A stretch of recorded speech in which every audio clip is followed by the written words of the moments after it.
Welcome to the Digital Enterprise Society podcast, addressing all aspects of the digital enterprise, inspiring connection without boundaries and creation without limits.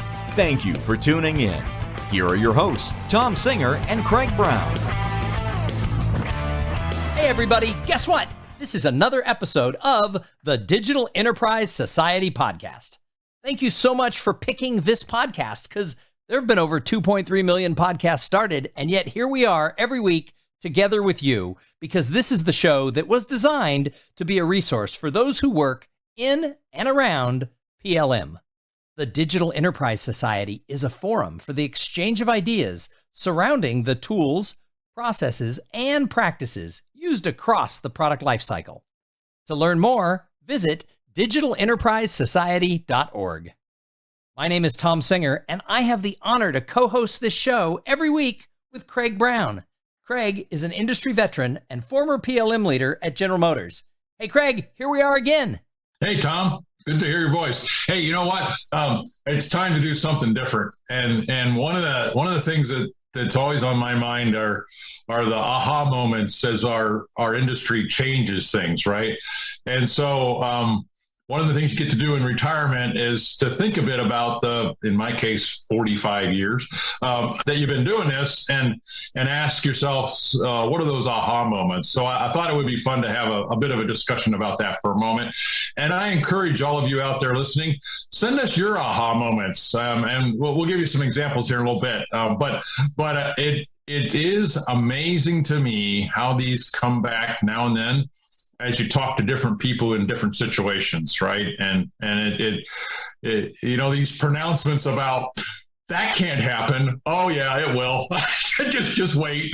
or this will never happen, and then poof, that's the way we live. So it's so interesting because you have 45 plus years experience. I have a little over 30 years experience in the business world, and I'm making air quotes with my fingers. Nobody can see that because it's an audio podcast. But people always say, well, they say. Who are they? They are usually wrong, and we have heard all of these things. One of my favorites was a quote from, I think his name was Robert Metcalf. He was the founder of 3Com, and in 1996, now you got to put on your Wayback Machine. If you were too young in 96, you won't remember the business world. I just started at General Motors. I was just paying attention to something called Netscape. Carry on. Exactly. There was Netscape, this thing called the World Wide Web, and you had to go surfing on the World Wide Web, and nobody really knew what that meant. And it was coming into the vernacular of everybody. And he said something to the effect of, the internet is soon, and this was in 1996. He said this: the internet is soon going to have a supernova collapse. And essentially saying that that's it. Like we have played this thing out by 1996. And of course, we all know that about that time, then Netscape went public and everything changed in the world of the internet. But I mean, you gotta hate being the guy who said in 1996 publicly, yeah, I think this internet thing's a fad, right? Well, I've learned from those guys, right? I rarely say that'll never happen. Somebody somewhere is going to make that thing happen, including, the good news of our time these days is, vaccines are everywhere. This is great. Everybody get vaccinated, please. I am. I just got my booster. It's great. Those people that say never, maybe they just don't have the time to think what they're saying. Or maybe I know what it is. They're not historians. They haven't paid attention. Well, maybe he was right. Maybe the internet will supernova collapse. But, so far by about 3 decades, he was off, because it hasn't happened yet. And I don't know, it seems to me like it's just getting bigger and more prevalent. So, we could turn this into a science fiction story. Actually, it did, supernova. And it fell in on itself, and it regenerated and exploded out, and now it's billions of times more powerful, right? There's a part of particle physics that says that's what should happen. I guess it did, right? It couldn't see beyond the event horizon. So, Craig, I thought it would be fun for this episode. I'm going to throw a few of these famous, or I guess infamous, quotes that have been proven wrong over the years out at you. And you can sort of talk about when you first heard them, what you were doing at the time, and why they were so wrong. So the first one is, why would anyone want a personal computer? computers are expensive, they're unreliable, they're hard to operate. Who said that, and why, obviously, were they so wrong? Okay, so for all of you that are younger than Tom, you have to go look this up. But there was a company named Digital Equipment Corporation in Massachusetts, and they had a very talented electrical engineer, I think. His name was Ken Olson. He was leading the company. And I had my co-op jobs were in the mid 1970s, late 1970s in that area of the country. And a group of us at the small software company, we didn't even know what software engineering was at the time. This is 1979. And we were invited to go to this lecture hall. And this guy was asked this question by the news people, right? This is Digital Equipment Corporation at the time made some of the popular mini computers. So they were used in laboratories. Small software companies could buy them. They were affordable. They weren't the big mainframes that you had to go buy from an IBM or whoever. And so at that time in the evolution of using computers, there were no personal computers. That was still an idea being talked about. There was no Microsoft. And DEC was one of those companies, and I'm biased based on my experience, right? But I actually used a PDP-8, so that one people can look up, in a laboratory at the university to control a wind tunnel. Had a whole, I think it's 12 instructions. It's interesting, right? Computers today have hundreds and hundreds and hundreds of instructions, and then the second experience is a laboratory at Wright-Patterson Air Force Base, and it was a PDP-12. Well, these numbers are just increments in the capabilities of these, what they called them mini computers. Mini because they weren't mainframes, right? And so you could put them into a laboratory pretty easily. They were still big. They were still generated lots of heat. Nothing like what we have today. So anyways, he said this, and it wasn't a decade later, or maybe a little more than a decade later, that people were lugging around heavy suitcases that were portable computers from Compaq, right?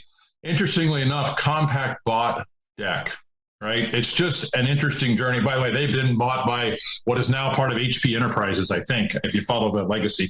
But it's just, Mr. Olson's point to all of us was there might be a lesson for us.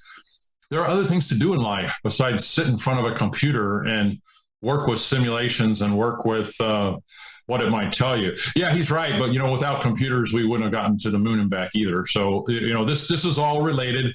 And it's a famous quote. It's now laughable. Our kids can't even believe it because the kids don't have one laptop. They probably interact with 5 different what they would call a computer, from a desktop to something at school, right, to whatever portable device they have, to their phone. And then, goodness, there's chips everywhere, right? And we've talked about that in the past. But well, in addition to just saying, who would ever want a personal computer? I mean, how many products and services that are now ubiquitous in our world did people roll their eyes at? So I have a memory of 1978, 1979. Of course, I was then like 12. 8? Yeah, no, I was like 12. Okay. Yeah. Okay. And one of my friends, I grew up, in just a nice little middle-class neighborhood, but one of my friends had a dad who was like a high-powered stockbroker, and he lived in the rich side of town and all that. And his dad got a Mercedes-Benz, and it had a car phone built into it. Yeah. And the dad was showing. Describe how big the phone was. Oh, yeah. I mean, there was underneath the driver's seat, there was an entire box that would have been like the whole size of the thing. That was like the guts of the phone. But then between the seats, there was a phone console, and you could put it up and you could dial. I don't even think it was push button. I think it was a dial. And he let us all call our parents from his car. Oh, that's cool. Yeah. Oh, my God. And looking back, it must have cost like hundreds of dollars per kid to let us do that. But in today's money anyway. And I remember calling home, and I'm like, I'm calling from Kevin's dad's car. And, I talked to my parents for a minute. And then when I got home, my dad was like, who the hell would ever need a phone in their car? Exactly. And now we have laws against driver distraction, which says you really shouldn't use your phone in the car. At least don't use the keypad, right? You voice activated. But I came across a company recently on this note that said, driver distraction, you can't participate in a meeting while driving. They actually asked the people at the beginning of the Zoom meeting, are you moving? Yes, I am. Are you moving and driving? They were okay with you in a car or like a bus or whatever, but you couldn't be the operator. I thought that was interesting. That's a good safety thing. Probably a good idea. Maybe somebody listening, their company should implement that. So, Craig, I've got another quote. Okay. It was, you can only have two of these. You can have time to market, quality, or low cost, but you can't have all three. That's not true anymore, is it? Well, it depends on where you are. So in the world of building a product from scratch, this was a common phrase, right? Somebody would say, oh, it's too costly. And they would say, okay, well, then you can't have as many features. So the time to market will have to go longer or shorter, or we'll have to have incremental releases or something. So this was common in the language of that same era, and even for the next 20 years after that, to say, you can't have all three. You can't have fast, you can't have low cost, and you can't have great quality. And then some thinkers, and I think car companies are part of it, right? When they got their, at least here in Americas, when they woke up and realized that their Deming's principles really do apply, then you got to get to the question about, well, why do cars have engines based on brand? Right now, if it's for performance, that's one reason, right? But if it's still a sedan, the famous thing in the car companies was, well, we want to sell you when you're younger, we will sell you one kind, and then when you get older and you get more wealthy, we'll sell you the up models, right? Well, an engine's still an engine in all those, right? So this idea of starting to reuse major subsystems, as long as there wasn't a brand identity thing, which is, by the way, a customer perception thing only, really. So the way you get to fast and quality is reuse. And you probably can drive down the cost curve too, because you increase the volume. And certainly as products have been sold around the world these last 20 years, low cost producers have figured out how to do high quality and figured out how to do it faster to market. And so it just not true anymore. And if you're the company who still says this, then I'll bet you $1 you're doing engineer to order. And you must be in a kind of business, a segment where that's just the norm, right? Where people expect that. But I'll tell you, your wake-up call will be what happened to the car businesses in the 80s and 90s in the United States, where they woke up and said, oh, yeah, there's guys in Korea and now guys in China, and guys are coming in India. They can make cars just as good as we can. They can read all the same textbooks. And by the way, once they learn how to mass produce, then things get. Now, the good thing for all of them, their standard of living went way up, which is great. The bad thing for people over here who don't want to realize this three-legged stool doesn't exist anymore, well, you get replaced and you got to go do something else with your life. That's what happens. So you don't have to choose two.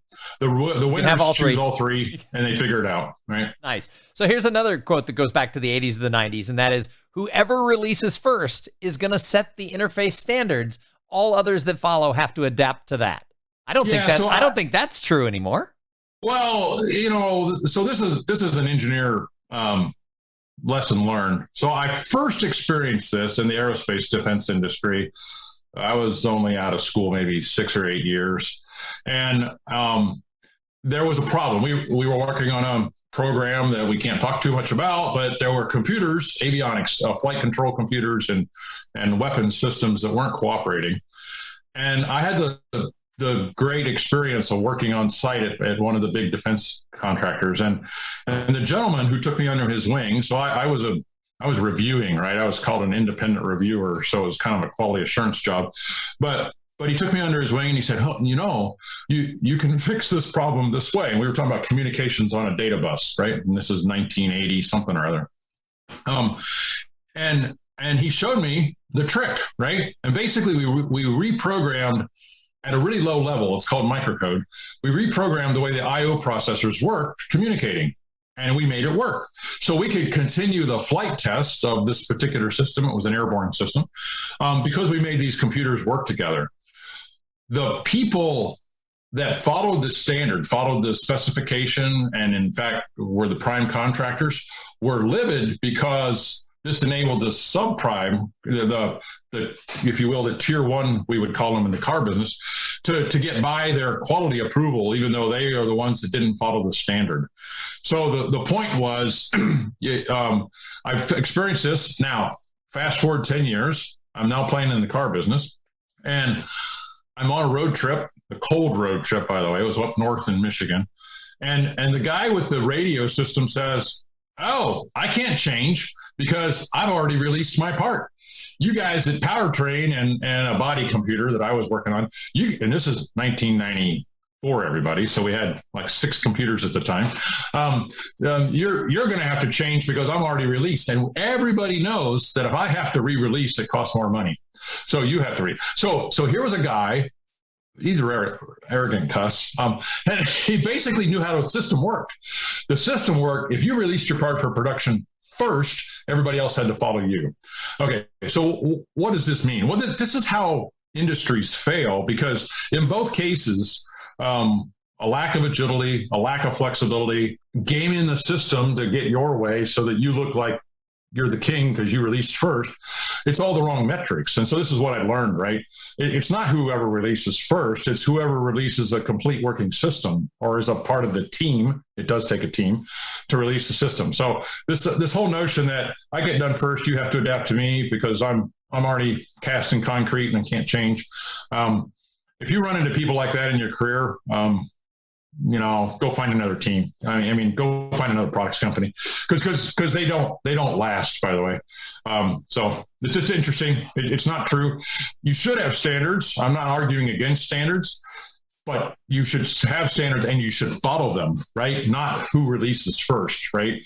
So this is a little bit of an angry statement in that releasing first, setting the standard. Well, I can bring up, everybody's got a real world example with their iPhone, right? I was just thinking. People hate the fact that connector is unique. What they forget is their device charges much faster than all the other guys, right? And so to Apple's credit, or Steve Jobs' credit, he was the one that insisted on it. It had more to do about fast charging and reliable charging than it did about compatibility with the next plug. But can you imagine that as a wall socket? If everybody's wall socket was unique. It was at one time. Go read the history books, right? 100 years ago. So I think standards are important, and I think standards are not set by the first person who releases. That's the point. That's why it's infamous. So you run into somebody like that, yeah. I mean, people are gonna disrupt. The iPhone also comes in because we had cell phones for a long time before 2007 when the iPhone was released. And, the iPhone, while it's a disruption, it's really just a cell phone that does a lot more things for you and is set up somewhat differently. But I found another quote from 2007 from Steve Ballmer from Microsoft, who said in 2007, when the iPhone was released, he's famously quoted as saying, "There is no chance that the iPhone is going to get any significant market share." Now, if you think about 2007, Microsoft was the largest company in the world. Microsoft was the granddaddy of them all.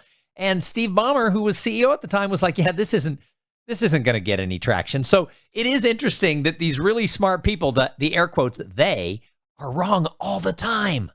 Well, and it's about innovation, right? Whether the innovation is an MP3 file from a bunch of guys in actually a German lab came up with it, or if it's about what Steve Jobs at Apple really understood, and his designers and Mr. Cook, who's still there, what they really understood was this convenience of being in your hand.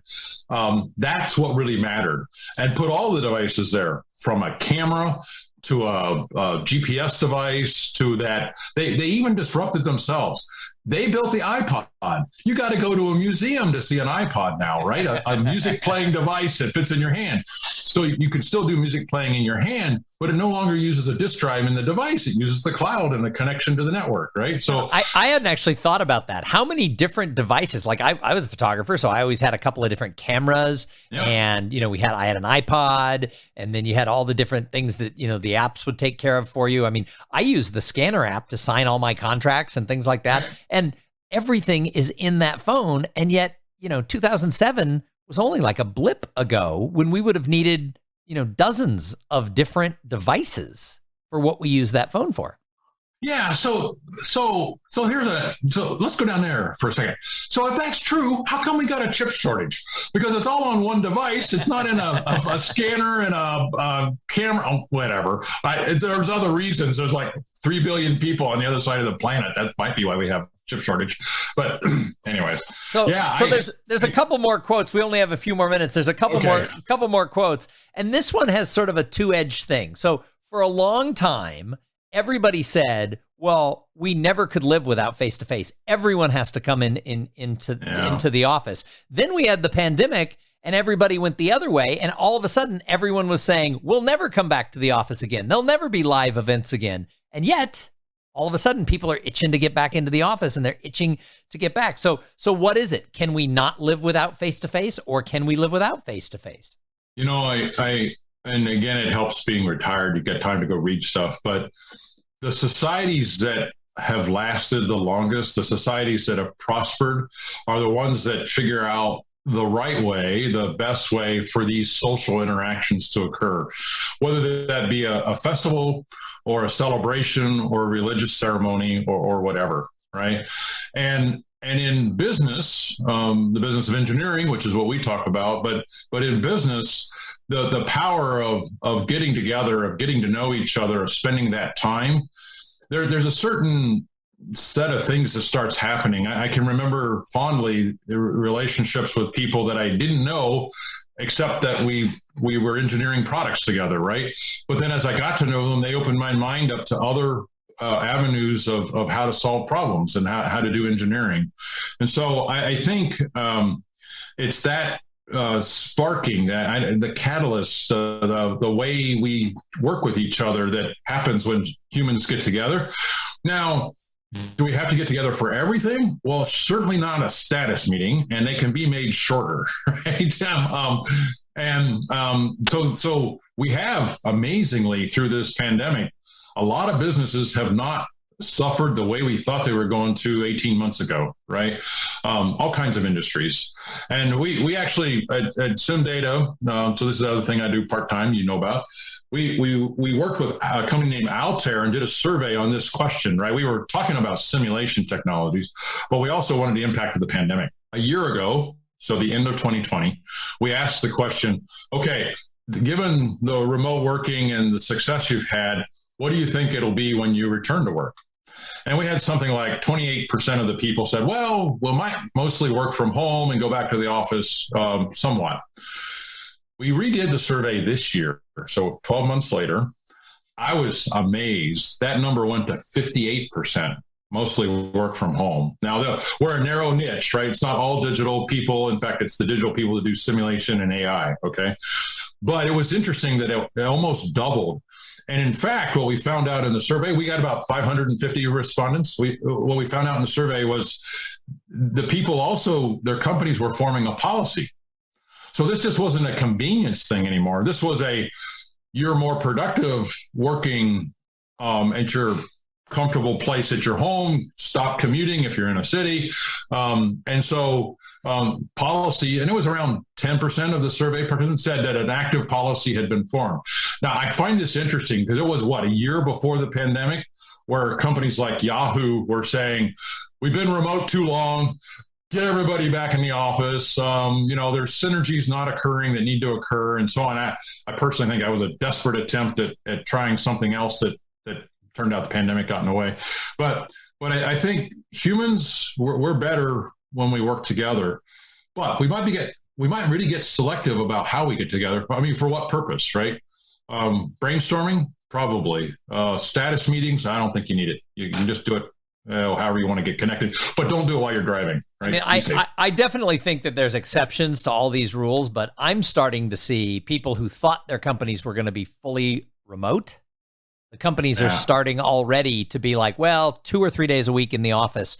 And I know one young person, he's in a collaborative type job, and he's a huge introvert. So if you ever invented a work from home like poster child, I thought it was this person. And he says he loves being back in the office 3 days a week. And I said, I wouldn't expect that from someone who is sort of this left brain researcher genius. Why do you want to be in the office? And he said the collaboration. He goes to walk into somebody's office and write a math problem on the whiteboard and say, what do you think? And for somebody else to be like, you need to do this, this, and that. He goes, it's done. And he goes, otherwise you have to schedule a meeting. Then you have to talk. It can take days to get what can take minutes. So I still think, depending on what your job is, if you're in a collaborative situation where you're working with other team members, I'm already starting to see that. The other thing is, a friend of mine's son worked for a company in the Silicon Valley who 12, 18 months ago said, we're going to be remote forever. And he just got passed over for a promotion. And when he asked why, they said, well, you had moved away to the country and you're not in the office. And the person who got the promotion is in the office every day. And he's like, I was told I could move to the mountains with my family. And he goes, nobody told me I wouldn't get the promotion that I was in line for because of that. So this is a weakness of management. You know, one of the other things you get to do when you're my age is you get to point this out. FaceTime matters. It does matter, right? It's if you're not present, people forget. You know, we had a leader that I worked for. He was a couple levels above me, and he was really candid about it. He says, you have to remind me why you're so important to the company. I will try to remember, but there's hundreds of you, right? And so he was absolutely one that would say, if I don't see you once a week or you haven't briefed me once a quarter, I appreciate your contributions. I'm going to pay you well, but I won't remember. And so that poor associate of yours, he's and I don't think people figured that out. You know, I was a big advocate of measuring value, meaning not FaceTime, but rather deliverables. Whether the deliverables are a report. In my case, it was simulation, so new ways of thinking about how to run a simulation. And so that's hard. Management's not taught to do that. Management's more like this, everybody's a piece of the production line, and I just go see if you're doing your job. I even do a face check, a nose count, right? There are managers who swear that's the way they should work, is just make sure you show up. Well, you know, that's kind of amateurish, frankly. And I think the really good managers are the ones that figure out how to manage value, measure value. I do think in this whole thing of just this discussion about are we going to be all face-to-face or are we going to be all remote? I think it's going to matter based on what your job is, based on the company. I think we're decades away from there being sort of a standard. I think it's going to matter a lot based on your job function, the company you work for, the way they view it. And I think it's going to be all over the map. So all these people who thought, hey, I can work remote forever, I'm not sure that that's going to be true for everybody, at least in the short term. We have been talking about digital twins off and on. And, one of the things an investigator, so I'm talking like a safety investigator who goes and investigates the scene of a crash, right? One of the things they do is they send a team. And one of the reasons they send a team is because the different members of the team bring different perspectives about what maybe happened, right? From whether it was a flight control failure or why an accident occurred in foggy weather or why a autonomous vehicle didn't work properly. It's rare, very rare that's done by one person. Well, there's a lesson there. We're better at solving problems. Apollo 13, I'll end with that one. How did they get them back? To the flight director's credit, he threw the parts on the table and he told the 8 guys in Houston, figure it out. This is all they've got. They need oxygen for 3 days. Figure out how to get them oxygen recirculated somehow with what they got left, and we'll take them around the moon and bring them back. People solve problems like that. A team, we're tribal, right? We count on each other's expertise. You and I count on each other's expertise when we do these podcasts, right? So I think there'll be those situations where we will want to be back face to face, and it would be really cool. Maybe this can happen. So here's a quote. You can see in 10 years did it happen, right? We will spend time together only on meaningful stuff.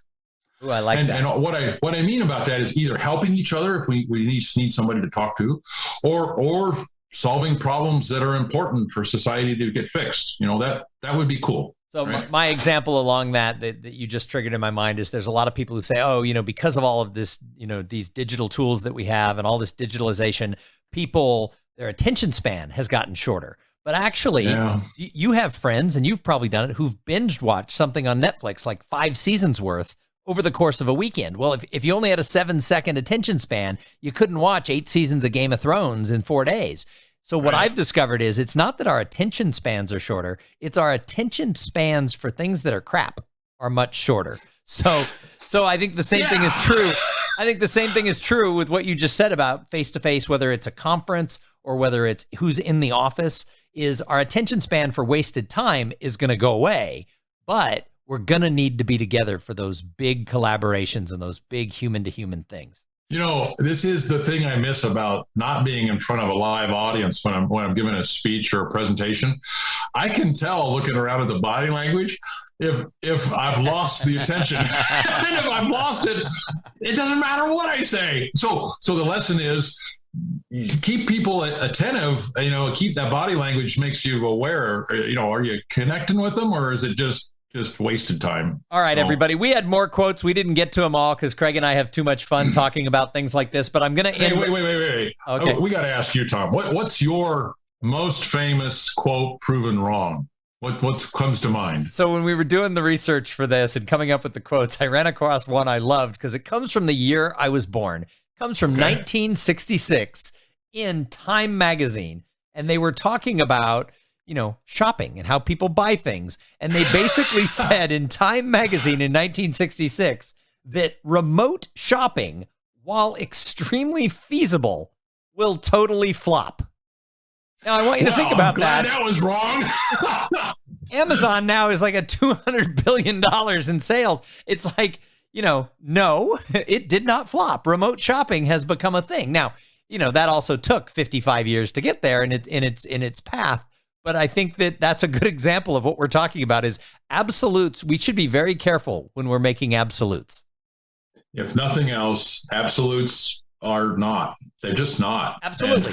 And it's all about discovery. It's all about apply their scientific process works. You got to respect it, but you also got to learn how to do it. And when you find evidence that goes against what you believe to be true, well, accept the evidence and try it again. And then if it's really persistent, chances are you've learned something new, and you got to just adjust accordingly. I'm glad remote shopping works. I get a delivery every day. Sometimes we get 3 deliveries. I mean, golly darn, we couldn't do this. This whole pandemic remote living thing wouldn't be possible without remote shopping. I may not believe in Santa Claus, but I believe in the Amazon delivery man. Yeah, well, and it's an amazing, in our previous discussions, we talk about this term digitalization. You want an example of a company that practices digitalization to a T, that's Amazon. And just look at the different businesses that get in over the years, and now they're the leader in cloud. Well, they didn't start out to be the leader in cloud, but they are the leader in cloud, right? And so it's just amazing what's going on. And I think actually last week Amazon and Microsoft switched places a couple of days on who was more valuable. But both of those companies, according to the quotes we brought up, should not exist. But they do. But they do.